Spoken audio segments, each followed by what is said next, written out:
ಸ್ನೇಹಿತರೆ, ನೀವು ದಿನನಿತ್ಯ ಒಂದು ಗ್ಯಾಸ್ಟ್ರಿಕ್ ಸಮಸ್ಯೆ, ಹೊಟ್ಟೆ ಉಬ್ಬರದ ಸಮಸ್ಯೆಯನ್ನ ಎದುರಿಸ್ತಾ ಇದ್ದೀರಾ? ಊಟ ಆದ್ಮೇಲೆ ಒಂಥರ ಬಾಡಿ ಅನ್ನೋದು ಹೆವಿ ಫೀಲ್ ಅನಿಸ್ತಾ ಇದೆಯಾ? ದಿನ ಪೂರ್ತಿ ಒಂದು ಎನರ್ಜಿಯಿಂದ ಇರೋಕಾಗದೆ ಸುಸ್ತು ಅನಿಸ್ತಾ ಇದೆಯಾ? ವೆಯ್ಟ್ ಲಾಸ್ ಮಾಡಬೇಕು ಅನ್ಕೊಂಡ್ರು ಕೂಡ ನಿಮ್ಮ ಒಂದು ವೆಯ್ಟ್ ಲಾಸ್ ಅನ್ನೋದು ಆಗ್ತಾ ಇಲ್ವಾ? ಹಾಗಿದ್ರೆ ಈ ಒಂದು ಸಮಸ್ಯೆ ಹೇಗೆ ಬಂತು? ಇದು ನಮ್ಮ ದೇಹದ ಹೊರಗಡೆಯಿಂದ ಆಗಿರುವಂತ ಸಮಸ್ಯೆ ಅಲ್ಲ, ನಮ್ಮ ದೇಹದ ಒಳಗಡೆನೆ ಇರುವಂತಹ ನಮ್ಮ ಡೈಜೆಷನ್ ಸಿಸ್ಟಮ್, ಜೀರ್ಣಕ್ರಿಯೆ ಅನ್ನೋದು ತುಂಬಾನೇ ವೀಕ್ ಆಗಿದೆ. ಹಾಗಿದ್ರೆ ಏನ್ ಮಾಡ್ಬೇಕು? ಈ ಒಂದು ಡೈಜೆಷನ್ ಸಿಸ್ಟಮ್ ಅನ್ನ ಸರಿ ಮಾಡ್ಕೊಳ್ಬೇಕು ಅಂತ ಹೇಳಿ ನೀವು ಸಾಕಷ್ಟು ರೀತಿಯಲ್ಲಿ ಮಾತ್ರೆಗಳನ್ನ, ಮೆಡಿಸಿನ್ಗಳನ್ನ ತೆಗೆದುಕೊಳ್ಬಹುದು. ಆದ್ರೆ ಎಲ್ಲಿ ತನಕ ನಮ್ಮ ಡೈಜೆಷನ್ ಸಿಸ್ಟಮ್ ಅನ್ನೋದು ಸರಿಯಾಗಲ್ಲ, ಅಲ್ಲಿ ತನಕ ಯಾವುದೇ ಮಾತ್ರೆ, ಮೆಡಿಸಿನ್ಗಳನ್ನೋದು ನಮ್ಮ ದೇಹಕ್ಕೆ ಒಂದು ಎನರ್ಜಿಯನ್ನ ಕೊಡಲ್ಲ, ನಮ್ಮ ಸುಸ್ತನ್ನ ಕಡಿಮೆ ಮಾಡಲ್ಲ, ನಮ್ಮ ಬಾಡಿಯನ್ನ ಒಂದು ಲೈಟ್ ಫೀಲ್ ಅನ್ನ ಕೊಡಲ್ಲ, ನಮ್ಮ ವೆಯ್ಟ್ ಲಾಸ್ ಆಗೋದಕ್ಕೆ ಹೆಲ್ಪ್ ಮಾಡಲ್ಲ, ನಮ್ಮ ಸ್ಕಿನ್ ಅನ್ನೋದು ಗ್ಲೋ ಆಗಲ್ಲ. ಹಾಗಿದ್ರೆ ಏನ್ ಮಾಡ್ಬೇಕು? ನಮ್ಮ ಡೈಜೆಷನ್ ಸಿಸ್ಟಮ್ ಅನ್ನ ಸ್ಟ್ರಾಂಗ್ ಮಾಡ್ಕೊಳ್ಬೇಕು ಅಲ್ವಾ? ಅದಕ್ಕೆ ಇವತ್ತು ನಾನು ನಮ್ಮ ಡೈಜೆಷನ್ ಸಿಸ್ಟಮ್ ಸ್ಲೋ ಆಗಿರುವಂತದ್ದನ್ನ ಬೂಸ್ಟ್ ಮಾಡುವಂತಹ, ನಮ್ಮ ಒಂದು ಡೈಜೆಷನ್ ಸಿಸ್ಟಮ್ ಜೀರ್ಣಕ್ರಿಯೆಯನ್ನ ಇನ್ನಷ್ಟು ಫಾಸ್ಟ್ ಆಗಿ ಆಕ್ಟಿವ್ ಆಗುವ ಹಾಗೆ ಮಾಡುವಂತಹ ಒಂದು ಮ್ಯಾಜಿಕ್ ರೆಮಿಡಿಯನ್ನ ನಿಮಗೆ ತಿಳಿಸ್ಕೊಡ್ತಾ ಇದ್ದೀನಿ.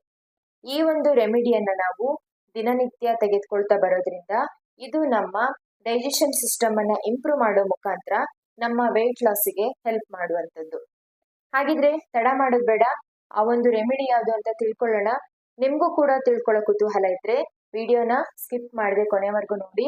ವಿಡಿಯೋ ಫಸ್ಟ್ ಟೈಮ್ ನೋಡ್ತಾ ಇದ್ರೆ ಸಬ್ಸ್ಕ್ರೈಬ್ ಮಾಡಿಕೊಂಡು, ವಿಡಿಯೋ ಇಷ್ಟ ಆದ್ರೆ ಒಂದು ಲೈಕ್ ಮಾಡಿ, ಹಾಗೆ ಏನಾದರೂ ಅಭಿಪ್ರಾಯವನ್ನ ತಿಳಿಸ್ಬೇಕು ಅನ್ಸಿದ್ರೆ ಕಮೆಂಟ್ ಮಾಡಿ ತಿಳಿಸಿ.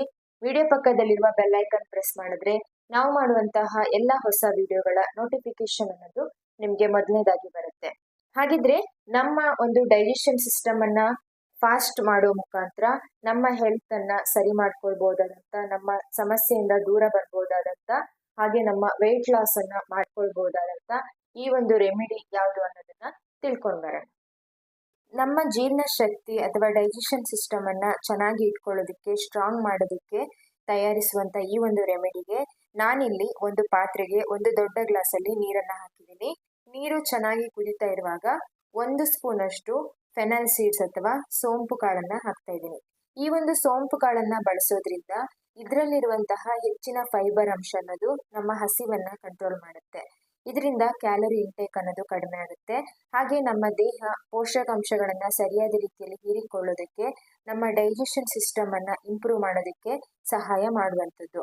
ಆನಂತರ ಇಲ್ಲಿ ಹಾಕ್ತಾ ಇರುವಂಥದ್ದು ಶುಂಠಿ ಅಥವಾ ಜಿಂಜರ್ ಕಟ್ ಮಾಡಿ ಹಾಕಿದ್ದೀನಿ. 1 ಸ್ಪೂನ್ ಅಷ್ಟು, ಒಂದು ಅರ್ಧ ಇಂಚು. ಶುಂಠಿಯನ್ನ ಬಳಸೋದ್ರಿಂದ ಇದರಲ್ಲಿ ಒಂದು ಜಿಂಜರಾಲ್ ಅನ್ನೋ ಒಂದು ಕಂಟೆಂಟ್ ಅಥವಾ ಅಂಶ ನಮಗೆ ಸಿಗುತ್ತೆ.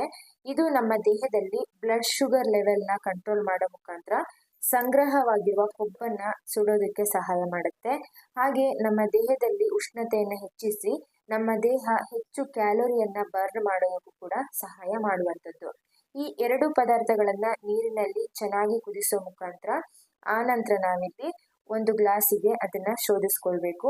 ಇದು ಉಗುರು ಬೆಚ್ಚಗೆ ಇರುವಾಗ ಖಾಲಿ ಹೊಟ್ಟೆಯಲ್ಲಿ ದಿನನಿತ್ಯ ಕುಡಿಯೋದ್ರಿಂದ ಇದು ನಮ್ಮ ದೇಹದಲ್ಲಿ ಮೆಟಬಾಲಿಕ್ ಸಿಸ್ಟಮ್ ಅನ್ನ ಬೂಸ್ಟ್ ಮಾಡಿ, ಚಯಾಪಚಯ ಕ್ರಿಯೆ ವೇಗವನ್ನು ಹೆಚ್ಚಿಸಿ, ನಮ್ಮ ದೇಹದಲ್ಲಿ ಕೊಬ್ಬನ್ನ ಕರಗಿಸುವ ಮುಖಾಂತರ, ಹಾಗೆ ಗ್ಯಾಸ್ಟ್ರಿಕ್ ಆಸಿಡಿಟಿ ಸಮಸ್ಯೆಯನ್ನ ಕಡಿಮೆ ಮಾಡೋ ಮುಖಾಂತರ ನಮ್ಮ ದೇಹವನ್ನ ಆಕ್ಟಿವ್ ಆಗಿ ಇಡೋದಕ್ಕೆ ಸಹಾಯ ಮಾಡುವಂಥದ್ದು. ಈ ಒಂದು ಡ್ರಿಂಕ್ ಅನ್ನ ನೀವು, ಈ ಒಂದು ಪಾನೀಯನ ದಿನಕ್ಕೆ 1 ಬಾರಿ ಬೆಳಿಗ್ಗೆ ಖಾಲಿ ಹೊಟ್ಟೆಯಲ್ಲಿ ಕುಡಿಯುವಂಥದ್ದು. ಇದನ್ನ ನೀವು ದಿನನಿತ್ಯ ಕುಡಿಯೋದ್ರಿಂದ ಇದು ನಿಮ್ಮ ಡೈಜೆಷನ್ ಸಿಸ್ಟಮ್ ಅನ್ನ ಸ್ಟ್ರಾಂಗ್ ಮಾಡೋ ಮುಖಾಂತರ ನಿಮ್ಮ ದೇಹದಲ್ಲಿ ವೆಯ್ಟ್ ಲಾಸ್ ಆಗೋದಕ್ಕೆ, ತೂಕವನ್ನ ಕಡಿಮೆ ಮಾಡೋದಕ್ಕೆ, ಕೊಬ್ಬನ್ನ ಕರಗಿಸೋದಕ್ಕೆ, ಒಂದು ಎನರ್ಜಿಯನ್ನ ಕೊಡೋದಕ್ಕೆ ಸಹಾಯ ಮಾಡುವಂಥದ್ದು ಈ ಒಂದು ಪಾನೀಯ. ಇದರ ಜೊತೆಯಲ್ಲಿ ನೀವು ಒಂದು ಹೆಲ್ದಿ ಡಯಟ್, ಬ್ಯಾಲೆನ್ಸ್ಡ್ ಮೀಲ್ ಅನ್ನ ತೆಗೆದುಕೊಳ್ಬೇಕು, ಬಾಡಿಯನ್ನ ಆಕ್ಟಿವ್ ಆಗಿ ಇಟ್ಕೊಳ್ಬೇಕು, ಹಾಗೆ ಬಾಡಿಯನ್ನ ಹೈಡ್ರೇಟ್ ಆಗಿ ಇಟ್ಕೊಳ್ಬೇಕು, ಹೆಚ್ಚಿನ ಪ್ರಮಾಣದ ನೀರನ್ನು ಕುಡಿಯೋದು. ಇದೆಲ್ಲದರ ಜೊತೆಯಲ್ಲಿ ಈ ಒಂದು ನಿಮ್ಮ ಡೈಜೆಷನ್ ಸಿಸ್ಟಮ್ ಅನ್ನ ಸ್ಟ್ರಾಂಗ್ ಮಾಡುವಂತ ಡ್ರಿಂಕ್ ಅನ್ನೋದು ನಿಮ್ಮ ವೆಯ್ಟ್ ಲಾಸಿಗೆ, ಹಾಗೆ ನಿಮ್ಮ ಒಂದು ಫಂಕ್ಷನ್ ಸಿಸ್ಟಮ್ ಅಂತ ಹೇಳಿ ಕರಿತೀವಿ, ಮೆಟಬಾಲಿಕ್ ಫಂಕ್ಷನ್ ನ ಬೂಸ್ಟ್ ಮಾಡೋ ಮುಖಾಂತರ ನಿಮ್ಮ ದೇಹದಲ್ಲಿ ಕೊಬ್ಬನ್ನ ಕರಗಿಸೋದಕ್ಕೆ ಸಹಾಯ ಮಾಡುವಂಥದ್ದು. ಖಂಡಿತ ಯಾರೆಲ್ಲ ಈ ಒಂದು ಸಮಸ್ಯೆಯಿಂದ ಕಷ್ಟಪಡ್ತಾ ಇದ್ದೀರಾ, ಗ್ಯಾಸ್ಟ್ರಿಕ್, ಆಸಿಡಿಟಿ ಸಮಸ್ಯೆ, ಒಂದು ಎನರ್ಜಿ ಲೋ ಸಮಸ್ಯೆ, ಹಾಗೆ ವೆಯ್ಟ್ ಲಾಸ್ ಮಾಡಬೇಕು ಅನ್ಕೊಂಡಿದ್ರು ಕೂಡ ಆಗ್ತಾ ಇಲ್ಲ ಅಂತವರು ಈ ಒಂದು ಡ್ರಿಂಕ್ ಅನ್ನ ಖಂಡಿತವಾಗಿ ಟ್ರೈ ಮಾಡಿ, ನಿಮ್ಗೆ ರಿಸಲ್ಟ್ ಅನ್ನೋದು ಸಿಕ್ಕೇ ಸಿಗುತ್ತೆ. ಹಾಗಿದ್ರೆ ಇವತ್ತಿನ ಈ ಒಂದು ವಿಡಿಯೋ ನಿಮ್ಗೆ ಇಷ್ಟ ಆಗಿದೆ ಅಂತ ಅನ್ಕೊಂಡಿದೀನಿ. ಇಷ್ಟ ಆಗಿದ್ರೆ ನಮ್ಮ ಚಾನಲ್ಗೆ ಸಪೋರ್ಟ್ ಮಾಡೋದನ್ನ ಮರಿಬೇಡಿ. ಹೀಗೆ ಮತ್ತೆ ಹೊಸ ಹೊಸ ವೆಯ್ಟ್ ಲಾಸ್ ಟಿಪ್ಸ್ ರೆಮಿಡಿಗಳೊಂದಿಗೆ ಬರ್ತಾ ಹೋಗ್ತೀನಿ. ಅಲ್ಲಿವರೆಗೂ thank you for watching. See you in the next video. ನಮಸ್ಕಾರ.